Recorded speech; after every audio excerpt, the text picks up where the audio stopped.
Today we're going to talk about embodiment and cognitive science. And embodiment has to do with the physical body. A lot of what we've talked about so far in cognitive science has really focused on what's going on in the brain, and some would even say within the mind or soul. And what we want to talk about today is the way in which we need to understand thinking as an embodied phenomenon, meaning that thinking occurs within physical bodies. And our bodies actually make up the type of representations and concepts and other sorts of things that we deal with every day. So, embodiment in general. Um,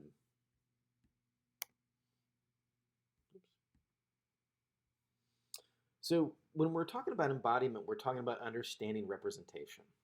Representations are, we've talked about a lot of what we've focused so far in cognitive science has been about representations, meaning how do we represent something within our own mind?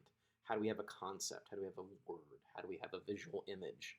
And these are usually referred to as representations, meaning that we have something in our mind that's a picture or a concept or a word or something that allows us to think about some other thing. So thoughts in general are thought to be representations of knowledge that we contain within our mind. And so the primary debate that often happens in cognitive science and even within philosophy as well is, where are they? Like, how do they work? What is their function within the mind? What is happening within the mind when these things occurs? Now, one of the historical perspectives that informs and informed both cognitive science and philosophy was this idea of dualism. And dualism is the thesis that persons are composed of two separate substances. One is mind and one is body. The mind is thought to be synonymous with the soul. It is something immaterial and different from the body or from the from the physical parts of the universe. Now, probably the most well-known formation of this idea was based on the work of philosopher René Descartes. And René Descartes thought that persons were composed of these two different things. Res cogitans, which is mind, or more specifically thinking substance. And thinking substance, how we think, what we think with, is quantitatively different from the body. It's something that is, in some ways, antithetical to the body. It's a completely different kind of stuff or thing. So the mind does not contain material objects. The mind does not have any kind of a dimensionality, or it doesn't take up any space, which is obviously very different for a body. So in terms of a body, Descartes defined the body as res extensa, or extension. So body is the part of us that takes up mass, takes up space. It's the part of us that, in a sense, is in the physical world. So according to Descartes, bodily sensations are primarily reflexive. They have no cognitive content, meaning that they don't involve thought. One of his famous examples was when you if you stick your finger or your hand near something that's hot, there's a reflex mechanism that pulls your hand back. So if you were accidentally getting too close to a fire, the reflex would actually send your hand back because it would sense the flame, it would realize the danger, and it would bring it back. And Descartes worked a lot as a physiologist with the human body, and so he knew that this process was primarily just a reflex. It didn't involve any real thinking. In fact, when it happens, it never goes to the brain, it simply goes to the spinal cord. The spinal cord detects what's happening, and the hand or whatever extremity is closest to the flame is taken back. So what this did, or what this history kind of sets up for us, is it makes a very strong distinction between the mind and the body. And in a lot of ways that has influenced us even today to say that thinking is really different from or separate from what occurs in the body. that there is a sharp distinction between those two. And what embodiment is going to suggest is that in reality, there is a lot of overlap, if not that the body, in a sense, makes up cognition, or the body is a part of human cognition. Cognition is embodied. So, most modern cognitive science frameworks or perspectives on dualism would reject dualism in favor of some type of physicalism. So if you look at most modern cognitive science, when it looks at how the brain works, it would say that representations are contained in the physical brain.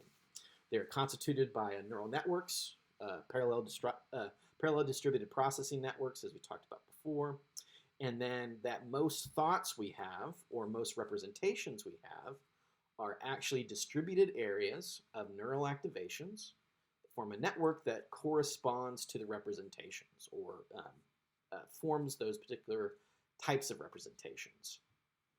So there's over 100 trillion synaptic connections in an individual brain. That's actually 1,000 times more than the number of stars in our galaxy. So the trillion, or the 100 trillion synaptic connections in our brain is more than enough connections and more than enough space, if you will, for representation to actually form. So most modern cognitive science, neuroscience, neuropsychology accepts some form of physicalism. And physicalism is a thesis that persons are not composed of two separate substances. There is not a mind or a soul or some immaterial or non-physical thing that makes up human beings, but instead that persons are composed of simply physical or material parts, so that everything that makes up who we are is simply a part of our physical body. Most cognitive scientists would say this because most of what we know about the brain and the body and different parts or different functions of cognition can be explained by actually attributing them to how the brain works or the body works. So when we think about when persons have different kinds of brain trauma, they typically lose some type of cognitive function because of that. Cognitive functions do not survive physical damage to the brain or body. It's not possible for you to think in any real way without your body. There's different functions of thinking that can be retained when your brain or body is injured, but there's no way that a particular cognitive function can survive independently of the brain and body. And it seems to be the case, as we've explored a lot in this class, is that different areas of the brain play a very unique role in different kinds of cognitive functions. So they contribute different sorts of functionality to how we think. Now, despite the acceptance of physicalism within most modern conceptions of the human person within cognitive science, there is a problem that has kind of remained. And what that problem is often referred to is Cartesian materialism. Cartesian materialism. And Cartesian refers back to René Descartes. And so it's a form of dualism, if you will, or an assumption of dualism that's based on Descartes, but still occurs within the physical body. And this form of dualism is basically where representations are thought to be in the brain and separate from the body. So when we are thinking, although it's not the soul or mind that's doing it, it's simply the brain that's doing it and not the body. Obviously, the brain has very important contributions to make to different kinds of thinking, but an embodied view sees the body as having an equally, if not an equally important role in cognition. So embodiment is the new thesis that attempts to correct this form of Cartesian materialism, which is leftover vestiges of early philosophical forms of Cartesian dualism. And so the thought is that representations are formed by both the brain and body and even extend into the world. And it's this idea of a significant amount of human cognition is dependent upon what is external to our minds. So, for example, if you are going somewhere, you typically need road signs to know where you're going. Or we will use our iPhones as ways to navigate us around different highway systems. And in a sense, those systems, both the iPhone and the signage, are a part of our cognition, meaning we're reliant on those things. Things external to our mind are just as important, or we're dependent on those things in order to think well. So, the basic thesis, or a few of the basic thoughts about embodiment: representations are formed based on our bodily experience. So not just our ability to think, but also experiences we have in our body. Representations are not separate from the body, but are actually constituted by our sensory motor experiences. So sensory motor simply refers to our sensation experiences: touch, hearing, vision, so on and so forth. And then motor refers to the movements that we make with our body. So embodiment is trying to move away from a separation between the body and the mind, and to see it as more of an integration between the two. So thoughts are not separate from the world, but a part of the world.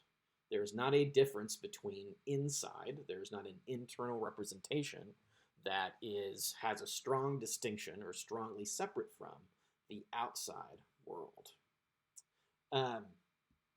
One of the earlier pioneers in this field was the work of Lakoff and Johnson. And they have a book from 1999, which was entitled A Philosophy in the Flesh.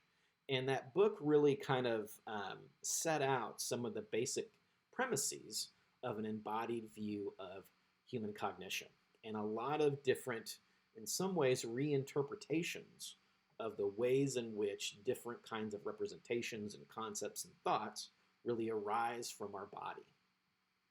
So their own definition of human reason, and this actually comes from the book, is that reason arises from the nature of our brains, body, and our bodily experience. The very structure of reason itself comes from the details of our embodiment. Reason, even if in its most abstract form, makes use of rather than transcends our animal natures, placing us on a continuum with them. So abstract thought, things even like mathematics, are dependent on our bodily systems. They're formed by and are related to our body. Reason is not purely literal, but it's largely metaphorical and imaginative. When we're using reason, we are often making up metaphors and using oftentimes bodily and experiential metaphors to try to explain what it is that we're looking at. Reason is largely unconscious, and it's emotionally engaged.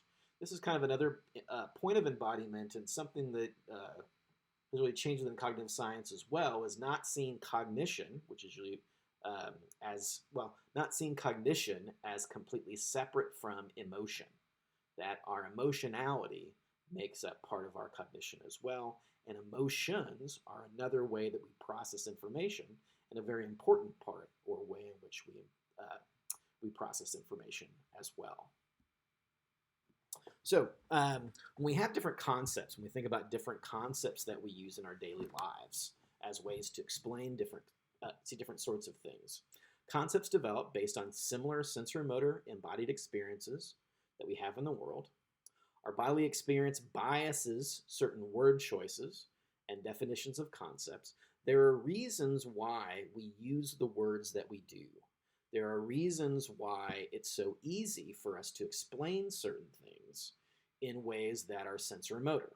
So when you say like a phrase, and we'll go through several of these, but when you say something like, I see your point, I see what you're trying to say, what you're doing is you're using your vision, I see something, as a way to explain that you understand a certain concept. And we use these kinds of metaphors not by accident. We use them because vision is one of the basic ways that we know something. And we know something when it is well lit and clearly seen. And so the same sorts of things apply to things like more abstract concepts. And And two, it makes it very translatable or very easy for us to understand other speakers when they use visual sensorimotor experiences, or, well, an array of different sensorimotor experiences, because it allows us to use the same metaphors that we all have. We all have vision. We all at least know what vision is. Vision is a very common part of many people's experiences. And so because of that, it's an easy way to develop language. So thus, our bodily experiences biases the word choices that we have and the ways that we define concepts, and thus perception and conception are inherently linked via our own bodily experiences. Now, one of the first things that we do, and this happens early on, is we begin to categorize different sorts of things, meaning we have to separate out what is what and begin to define different kinds of categories. So categorization is a very basic aspect of perception concept and a conception. And the interesting thing about categorization is it typically happens automatically and unconsciously, meaning that we typically don't put a lot of effort into categorizing different sorts of things, especially when we're younger. It's a very natural process, that occurs. And we aren't really taught certain kinds of categories. We're taught the more details of specific categories, but other types of categories we pick up pretty easily. And so these categories are primarily universal, and they're based on shared nervous systems and similar environmental contexts, meaning that because our species evolved in very similar environments, and because we have similar types of nervous systems, it makes sense that the ways in which categorization evolved within our species is going to be very similar, and it's going to be based on the things that we share as a species, which is similar aspects of the environment and then similar aspects of our own nervous system. Now, one of the basic theories behind this is known as the theory of conflation. The theory of conflation. So during human development, sensorimotor experience and subjective experiences are undifferentiated, meaning that the things that we experience as a subject, as an individual subject, things we experience subjectively or individually, are the same as, or they're originally linked to, our sensorimotor types of experiences. So early on, from infancy on, we see these two things as the same thing, or they develop within the same type of realm.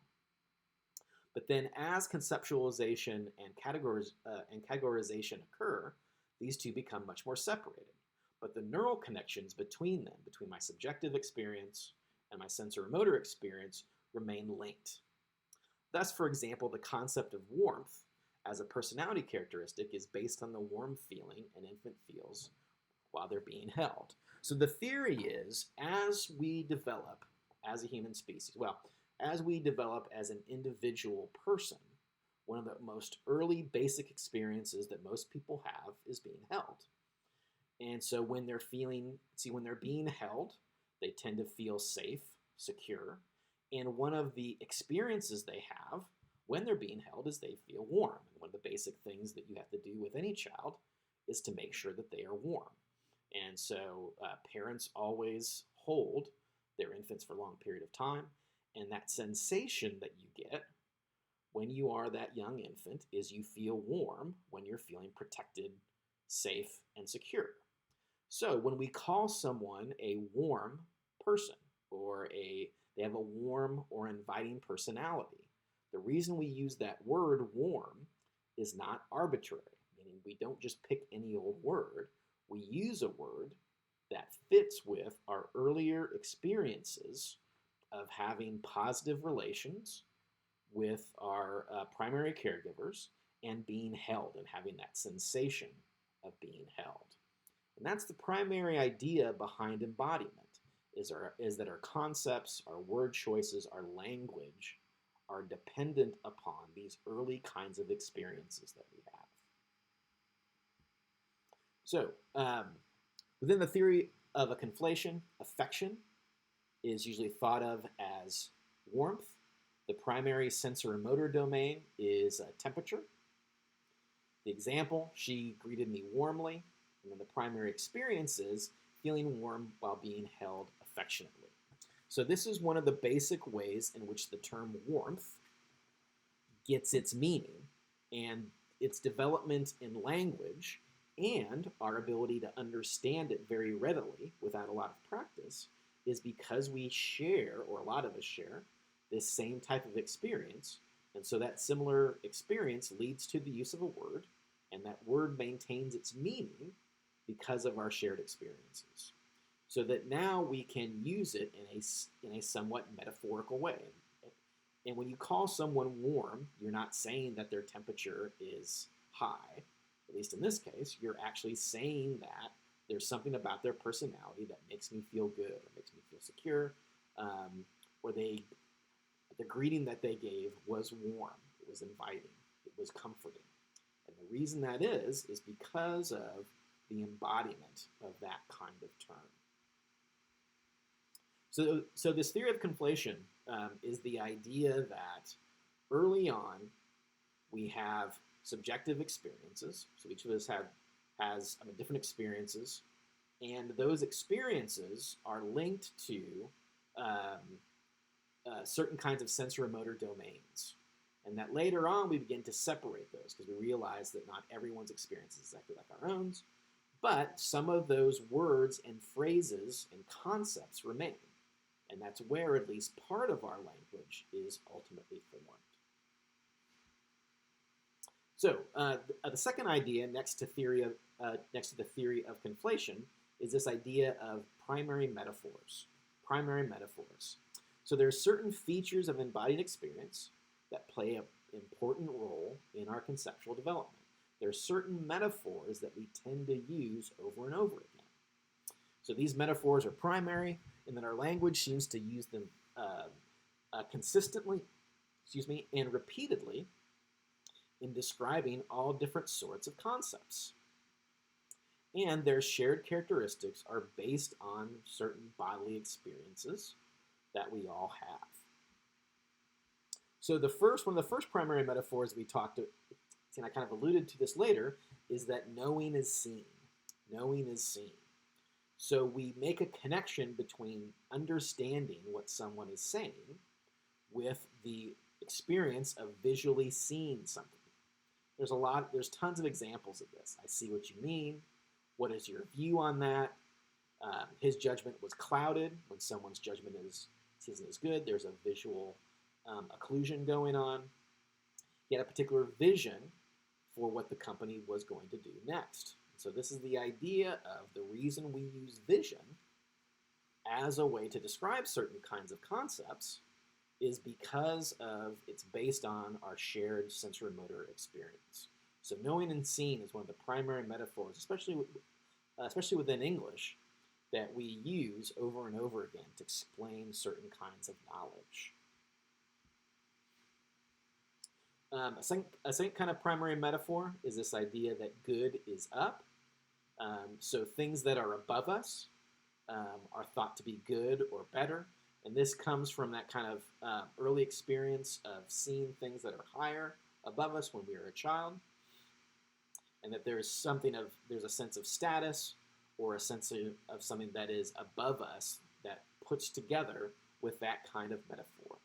So when you say things like she's way above him, he's moving up the corporate ladder, they have high moral standards, that's this idea of each of us has this experience of, when we're younger, is that certain things above us were good or better than us or beyond us. And so words like high, moving up, are the same kinds of concepts we use for that.